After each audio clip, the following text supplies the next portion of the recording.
Thank you very much for asking me to come and speak. What I have to say is important and emotional, so I've written it down and I'm going to read it to you. I want to make clear that what I'm about to say are my own views and not of all Extinction Rebellion. I want to tell you about my mum. She was a Methodist preacher from Manchester. For 50 years, she spent all her free time raising monies for NGOs like yours, Oxfam, Christian Aid, Amnesty. She'd have me counting up the money on Sunday afternoons after church. She would tell me proudly each time how much money she'd raised. She was a difficult woman because she felt the pain of injustice and suffering. She said what she thought. She was emotional and abrupt. She had a reputation. Many people, mainly men, thought she was overdoing it, should calm down, be rational and sensible and reasonable. The NGOs in this country were built on the work of thousands of women like this. And it is in memory of my mum, in my mind, that I'm going to talk to you now. I am so fucked off. I am so fucked off. It is several decades since I was asked to speak in front of an audience like this. I was a top student at London School of Economics, but I opted to exit the system after my first year and spent 25 years working 60, 70 hours a week for less than £100 a week. First in this inner city and then growing food in rural West Wales. Manual labouring is no way to build a comfortable, secure career. But I have never had any intention of being involved in a system dedicated to greed and stupidity. A few years ago, it rained every day for 7 weeks. 15 acres of vegetables rotted in the ground. Everyone lost their jobs. I was out of my head with horror and stress. Then we had the coldest winter ever, and I lost all the winter crops. Then the warmest April, then the dullest August, the list goes on. Last year it didn't rain for 12 weeks. It was the hottest summer ever. But it didn't matter because I don't grow veg outside anymore. I can't afford the risk. Last year, food production was down 30% across the Northern Hemisphere. We are facing an El Niño year this year and next, and so more record-breaking temperatures. A sustainability professor with decades of expertise says if this happens, there will be starvation in Europe in 3 years. A conservation biology professor with decades of expertise says the human race will be extinct in a decade. A climatology professor says we don't face a climate emergency, we face a climate catastrophe. Within 3 years, maybe this year, maybe a bit longer, the ice will all be completely melted in the summer in the Arctic. The ice will be gone all year round a decade later. Look at the graph, it's not complicated. The latent heat effect will massively increase global temperatures and weather chaos. Add that to the carbon lag, half a degree of increase already locked in. Add to that global dimming, at least half a degree already locked in. Add that to methane release, to forest fires, to Amazon dieback, acidification of the oceans, the collapse of the insect population. Is it just me, or is the situation beyond fucked? It's physics. There's no position on this, any more than there's a position on whether, if you fall off a cliff, whether or not you fall to your death. Gravity is a fact, not an opinion. And yet the governments are still allowing greenhouse emissions to increase. There are no words to describe such criminality. The Paris Agreement was dead before it was signed. History's greatest act of mass self-delusion. All this means one thing: no food. At 2 degrees centigrade, you can't grow grains at scale in the centre of continents. It means economic collapse. That means mass starvation. Many people won't die from lack of food. They'll die from the secondary effects. The slaughter of global war, mass mental breakdown, mass torture, mass rape. You all know this. It's all connected. It's the end. It's over.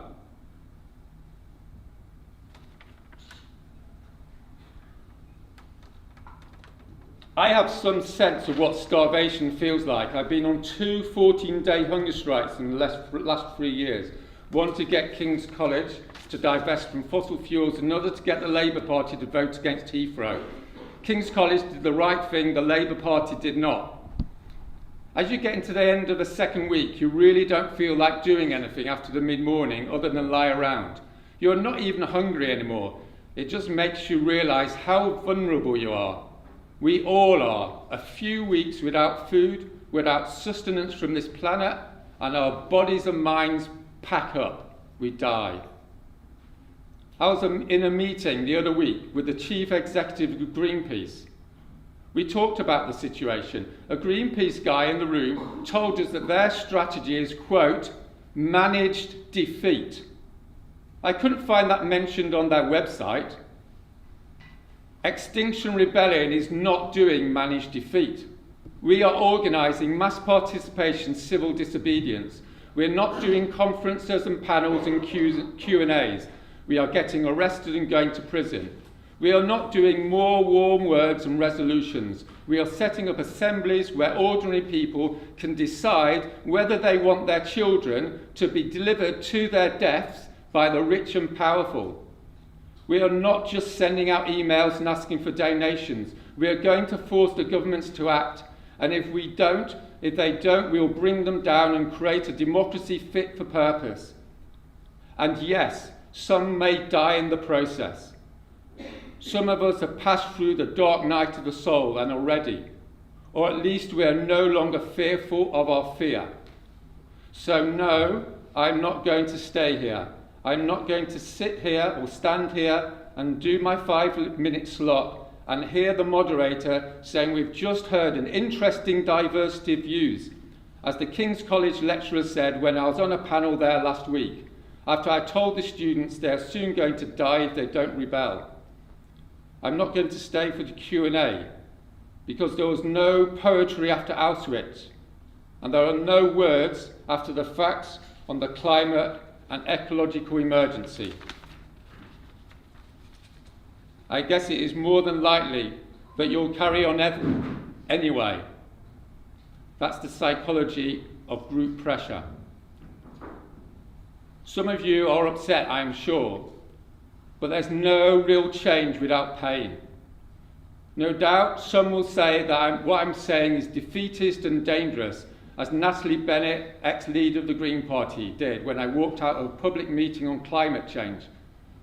What I suggested then, as I suggest to you now, instead of continuing with the panel, you split up into small groups and share your emotional response to the prospect of losing everything you love. It seems to me that's the only human thing to do. I suggest you then go home and watch the professors on YouTube till you break down and cry like you don't think you're ever going to stop, and then come back and do what is now obvious. Rebel, both individually and as an organisation. For inspiration, look at the civil resistance struggles in the global south. What does it mean? It means arrest, imprisonment and hunger strikes. Come on the 15th of April, rebellion here in London, and join thousands of people who will stay on the streets for as long as it takes. Get your top people from behind their desks and start to lead for a change. That means, yes, arrest, prison and hunger strikes. If they won't, then go on hunger strike yourself until they do, or get replaced by people who will. You can contact me for how to do it. Because that's what we have to do. And that's what we would do if our parents were lying at home and hadn't eaten for weeks. That's what you do if there were body parts on the way to the tube. If there were women in this room who'd been raped. David Attenborough says we're heading for the collapse of civilization. You've probably heard that. But it's interesting, isn't it? He didn't spell out what that means because that would be impolite. It means what I've just told you. He won't be making a programme on it because that upsets people. I have to tell you, right, I hate upsetting people, but I love my children more. My love for this beautiful world trumps my fear of people's outrage. People who always want to kill the messenger. But I am truly sorry, and I apologise to you all. I want to finish by telling you a bit more about my mum. I held her hand as she was dying, and I remembered what she told me when I left home. She said she used to go into the toilet and cry. She didn't have to tell me why. Our house was always full of leaflets, newsletters, posters from NGOs telling her the terrible things that are happening in this world. Her heart was broken, but she held on to hope because these organisations told her that by raising money, writing letters, sending emails, the NGOs would be able to make it all better. They would fix it. It was a lie then, and it's an infinitely greater lie now. We have all been lying to ourselves. I have. You have. Everyone has. We now have a choice. I've made my choice to rebel, and you have to make a choice too. To continue lying to millions of people, selling hope while planning for managed defeat, or take hold of courage, walk through the fire and come out the other side. To do as the XR slogan says, to tell the truth and to act as if that truth is real. Someone told me recently that there's one thing worse than death, and that is hell, and hell is to live a massive lie. Those of you sitting here today have to decide if you're going to rebel and be the lucky ones, because you will escape the worst, and you may even find some inner peace and joy. The tragedy is what awaits for those of you who continue to sit there and don't face the pain. What awaits you are the horrors for which there are no polite words. Or as they say where I come from, you're going to be completely fucked up. If you're interested in signing up, my friend Doug is there. Thank you so much for listening to me.